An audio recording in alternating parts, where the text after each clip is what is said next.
एक ऐसा मैच जिसके शुरू होने तक किसी को एहसास भी नहीं था कि विश्व क्रिकेट के कई सारे इतिहास बनने वाले हैं। इस मैच में कई रिकॉर्ड्स तो शराब के नशे में बने और कई खिलाड़ियों ने ऐसी पारियां खेल डाली जो आज T20 के जमाने में भी कोई नहीं खेल सकता। ये बात है उस दौर की जब वनडे क्रिकेट में किसी भी टीम के लिए 400 का स्कोर बनाना महज एक ख्वाब होता था और पूरी दुनिया का मानना था कि एक कारनामा केवल ऑस्ट्रेलिया ही कर सकती है। लेकिन 400 रन बनाने के बाद भी ये मैच ऑस्ट्रेलिया के दामन पर एक काला दाग छोड़कर जाएगा, ये बात किसी ने सोची भी नहीं थी। ऑस्ट्रेलिया की खूंखार टीम में एक से बढ़कर एक हैवान खिलाड़ी होते थे। गेंदबाज एक खिलाड़ी को आउट करता तो अगला खिलाड़ी उससे भी ज्यादा खतरनाक होता था। आउट करते करते गेंदबाज थक जाते थे, लेकिन कंगारुओं की पारी खत्म होने का नाम नहीं लेती थी और इस लिहाज से ये मैच बहुत ही रोमांचक होने वाला था। मैच शुरू होता है और टॉस जीतकर ऑस्ट्रेलिया ने पहले बल्लेबाजी करने का फैसला किया। ऑस्ट्रेलिया की तरफ से एडम गिलक्रिस्ट और साइमन कैटेज पारी की शुरुआत करते हैं और गिलक्रिस्ट पारी के पहले ओवर में ही एक शानदार चौका जड़ देते हैं। गिलक्रिस्ट के बारे में कहा जाता था कि अगर वो 10 ओवर खेल जाएं तो मैच को एक तरफा कर देते थे। गिलक्रिस्ट पारी के शुरुआती ओवर्स में शानदार ड्राइव लगाकर चौके बटोरते हैं और दोनों ही बल्लेबाज अपने अंदाज में बल्लेबाजी करने लगते हैं। ऐसा कोई भी ओवर नहीं जा रहा था जिसमें बाउंड्री नहीं आ रही थी।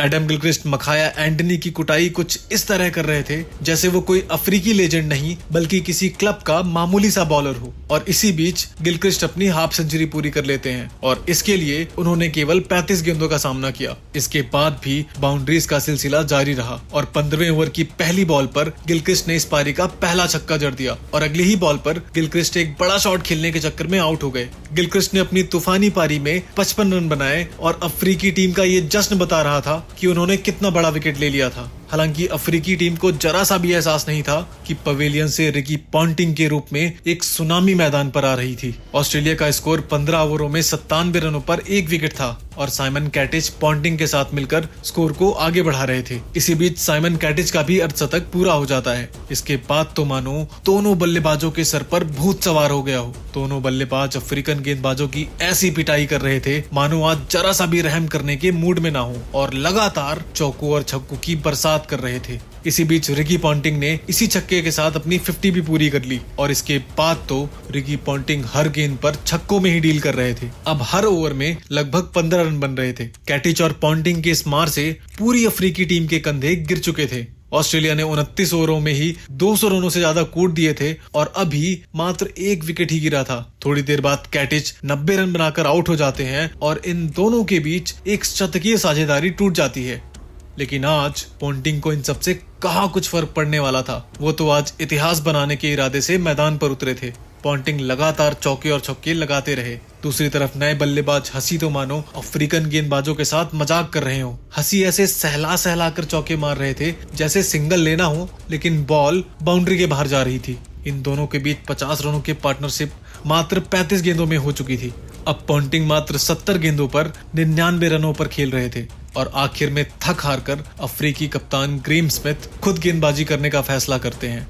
एक कप्तान दूसरे कप्तान को गेंदबाजी कर रहा था और सिंगल लेकर पॉन्टिंग ने अपना शानदार शतक पूरा कर लिया। इस बीच माइक हसी भी कहां पीछे रहने वाले थे। उन्होंने भी अपना 50 पूरा कर लिया और अब माइक हसी अपनी खूंखार बल्लेबाजी से पूरी दुनिया को बता रहे थे कि आखिर उन्हें क्यों मिस्टर क्रिकेट कहा जाता है। अब ऑस्ट्रेलियाई टीम का स्कोर 42 ओवरों में मात्र 2 विकेट खोकर 356 रन हो चुका था और अब रिकी पॉन्टिंग सिर्फ छक्कों में डील कर रहे थे। रिकी पॉन्टिंग इतनी आसानी से छक्के मार रहे थे जिसे देखकर ऐसा लग रहा था मानो रिकी पॉन्टिंग के बल्लों में कोई स्प्रिंग लगी हो। वहीं दूसरी तरफ माइक हसी 46वें ओवर में 51 गेंदों पर 81 रन बनाकर आउट हो जाते हैं। हालांकि हसी अपना काम या फिर यूं कहें कि कांड कर चुके थे। टीम का स्कोर 376 रन था और पॉन्टिंग अभी भी छक्कों में ही डील कर रहे थे। देखते ही देखते पॉन्टिंग ने अपना 150 रन पूरा कर लिया, लेकिन अब इस इनिंग के मात्र 3 ओवर ही बचे थे और अब यहाँ से ऑस्ट्रेलियाई टीम कितने ही रन बना सकती थी। लेकिन उसके बाद जो हुआ उसने पूरे क्रिकेट जगत को हिला के रख दिया।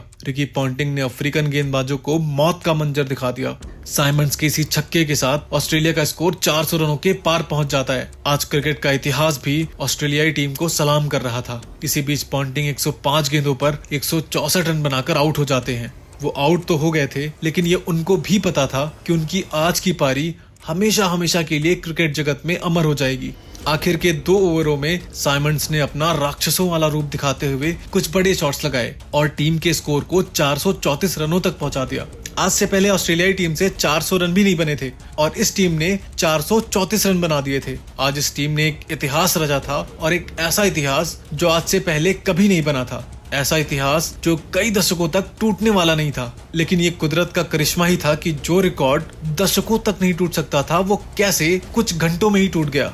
आगे बढ़ने से पहले अगर आपको वीडियो पसंद आ रही हो तो एक लाइक जरूर करना। अफ्रीकी टीम के लिए ये मैच एक मजाक बन चुका था क्योंकि 434 रनों को पाना किसी करिश्मे से कम नहीं था। ऐसे हालात में अफ्रीकी खिलाड़ी पारी की शुरुआत करते हैं और जहां इस मैच में एक अच्छी शुरुआत की जरूरत थी तो वहीं दूसरे ओवर में अफ्रीका को बोयटा डिपेनार के रूप में पहला झटका लग गया और अब हर्षल गिब्स मैदान पर आ रहे थे, जिन्होंने पिछली रात इतनी ज्यादा शराब पी ली थी कि वो अभी तक नशे में थे और मैच शुरू होने के 1 घंटे पहले ही टीम से जुड़े थे। कहा जाता है कि सरफिरे लोग ही इतिहास बनाते हैं और गिब्स वही थे। अब आप कहोगे कि शराब वाली बात कहां से आई। कई सालों बाद ऑस्ट्रेलियाई खिलाड़ी माइक हसी ने अपनी आत्मकथा अंडरनीथ द सदर्न क्रॉस में इसके बारे में लिखा। गिब्स मैच से एक रात पहले होटल के रेस्टोरेंट में डिनर करने गए। बाकी क्रिकेटर्स भी खाना खा के वापस आ गए, मगर हर्षल गिब्स कोना पकड़कर शराब पीने लगे और माइक हसी ये सब बड़े ध्यान से देख रहे थे। अंत में हसी जब सोने जा रहे थे तो उन्होंने अपने कमरे की खिड़की से देखा कि गिब्स अभी भी शराब पी रहे थे और हसी ने मन में ही सोचा कि चलो अच्छा है, एक अफ्रीकी टॉप ऑर्डर बैट्समैन सस्ते में निपट जाएगा। लेकिन आज कुछ और ही होना था। हर्षल गिब्स अफ्रीकी टीम के कप्तान ग्रीम स्मिथ के साथ मिलकर पारी को आगे बढ़ाते हैं। दोनों ही बल्लेबाजों का एक ही टारगेट था। टारगेट तो हासिल होने से रहा, लेकिन हर गेंद को बाउंड्री के पार जरूर पहुंचाना है और देखते ही देखते दोनों के बीच 50 रनों की पार्टनरशिप हो जाती है। साउथ अफ्रीकी टीम के खिलाड़ी और फैंस बस एंजॉय कर रहे थे क्योंकि टारगेट तो बहुत बड़ा था और इसलिए ये दोनों खिलाड़ी अपनी पारी का बखूबी आनंद ले रहे थे। गिब्स ने इसी सिंगल के साथ अपना 50 पूरा कर लिया, लेकिन स्मिथ भी कहां पीछे रहने वाले थे। उन्होंने भी इस चौके के साथ अपने 50 रन पूरे कर लिए और इन दोनों के बीच एक शतकीय साझेदारी हो चुकी थी। टीम का स्कोर 16 ओवरों में मात्र 1 विकेट पर 116 रन था और उसके बाद ग्रीम स्मिथ की आंधी देखने को मिलती है। स्मिथ ने लगातार चौकों और छक्कों की बरसात कर दी।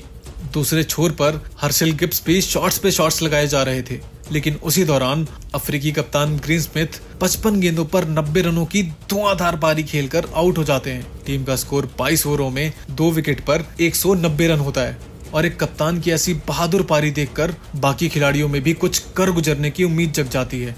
लेकिन अभी भी मंजिल कोसों दूर थी और शराब के नशे में धुत खिलाड़ी अभी भी मैदान में छक्कों की बरसात कर रहा था और अब उसका नशा सर चढ़कर बोल रहा था। अब हर्षल गिब्स 78 गेंदों पर 97 रनों तक पहुंच गए थे और इस शानदार चौके के साथ गिब्स ने एक शानदार शतक लगा दिया। अब गिब्स अपने आपे से बाहर हो चुके थे और गेंदबाजों के साथ खिलवाड़ कर रहे थे। जिन ऑस्ट्रेलियाई बल्लेबाजों ने अफ्रीकी गेंदबाजों का जनाजा निकाला था और उनको मौत का मंजर दिखाया था, अब हर्षल गिब्स उनके ही गेंदबाजों की कब्र खोद रहे थे। नए बैट्समैन डिविलियर्स ने भी कुछ शानदार छक्के लगाए, लेकिन वो मात्र 14 रन बनाकर आउट हो जाते हैं। अब अफ्रीका को 19 ओवरों में 151 रनों की जरूरत होती है, लेकिन गिब्स रुकने का नाम नहीं ले रहे थे और छक्कों पर छक्के लगाए जा रहे थे। उनके शॉट्स देखकर ऐसा लग रहा था मानो वो अपनी जिंदगी की आखिरी पारी खेल रहे हों। लेकिन 32वें ओवर में गिब्स 111 गेंदों पर 175 रनों की धमाकेदार पारी खेलकर आउट हो जाते हैं और गिब्स के विकेट के साथ अफ्रीका की जीत की उम्मीद धुंधली दिखाई देने लगती है। ये स्कोर तो मुश्किल था लेकिन नामुमकिन नहीं था और गिब्स ने एक दिल दहला देने वाली पारी खेली थी। अब इसके बाद जैक कैलिस मैदान पर आते हैं और कुछ शानदार शॉट्स लगाकर साउथ अफ्रीका की जीत की उम्मीद बढ़ाते हैं, लेकिन थोड़ी देर बाद ही मात्र 20 रन बनाकर आउट हो जाते हैं और अब एक वक्त पर साउथ अफ्रीकी टीम को 50 गेंदों पर 87 रनों की जरूरत होती है और जस्टिन केम्प एक छक्का लगाकर अगली ही गेंद पर आउट हो जाते हैं। मार्क बाउचर और वांडर वॉथ क्रीज पर होते हैं और दोनों ने ही बहुत ही शानदार खेल दिखाया और लगातार चौके और छक्के लगाकर ऑस्ट्रेलियाई गेंदबाजों को दौड़ाते रहे। दोनों ही बल्लेबाजों ने कंगारू गेंदबाजों को दिन में तारे दिखा दिए। अब मात्र 35 गेंदों पर 60 रनों की जरूरत होती है और उसके बाद अगले ओवर में एक चौका लगता है और उसके बाद अगली गेंद पर लगा ये छक्का रिक्वायर्ड रन रेट को और कम कर देता है। वांडरवॉथ 11 गेंदों पर 26 रन बना चुके थे, लेकिन तभी वो आउट हो जाते हैं और अब साउथ अफ्रीकी खेमा निराश हो जाता है। अब अफ्रीकी टीम को 19 गेंदों पर 34 रनों की जरूरत होती है और एक नया बल्लेबाज क्रीज पर आता है, लेकिन आते ही एक शानदार चौका लगा देता है। मानो आज मैदान पर जो भी आता चौकों की बूटी पी कर आता और आते ही एक चौका लगा देता। एक वक्त पर साउथ अफ्रीकी टीम को 18 गेंदों पर मात्र 30 रनों की जरूरत होती है और इसी के साथ मार्क वाउचर का ये शानदार चौका ओवर की पहली ही गेंद पर आता है। लेकिन इसी के साथ अफ्रीकी टीम 400 रनों के पार जा चुकी थी, यानी एक इतिहास बन चुका था और दूसरा इतिहास बनना बाकी था। जो इतिहास में कभी नहीं हुआ था वो आज 2 बार हो चुका था। उसके बाद बाउचर ने एक और चौका लगा दिया और उसके तुरंत बाद फिर एक झन्नाटेदार छक्का लगा दिया और इसी के साथ अफ्रीकी टीम जीत के करीब आ चुकी थी। लेकिन इस बीच रॉजर 6 गेंदों पर 12 रन बनाकर आउट हो जाते हैं। अब साउथ अफ्रीका को लास्ट ओवर में 6 गेंदों पर 7 रनों की जरूरत होती है और हाथ में केवल 2 विकेट बाकी थे।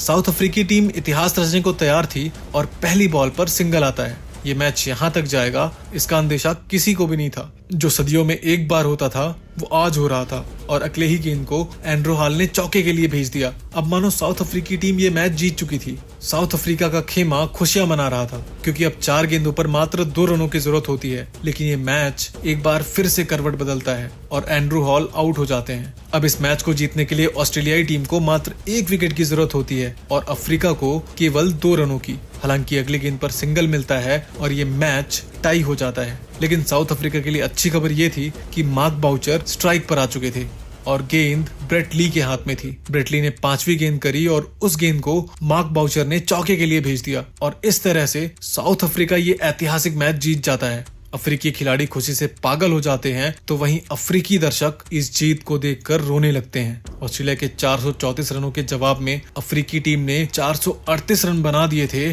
और ऑस्ट्रेलिया के घमंड को तोड़ कर रख दिया था, या यूं कहें एक इतिहास बदलकर एक नए इतिहास की स्थापना कर दी थी। ऑस्ट्रेलिया ने इतिहास का सबसे बड़ा स्कोर तो बनाया लेकिन उसे डिफेंड नहीं कर पाया और ये ऑस्ट्रेलिया के लिए एक दाग से कम नहीं था। दोस्तों, इस मैच में अफ्रीकी टीम की इस जीत को आप 10 में से कितने अंक देना चाहेंगे? कमेंट करके जरूर बताएं। अगर वीडियो पसंद आई हो तो लाइक करके चैनल को सब्सक्राइब जरूर कर लेना। बहुत ही एक्साइटिंग वीडियोस आने वाली हैं। मिलते हैं अगली वीडियो में।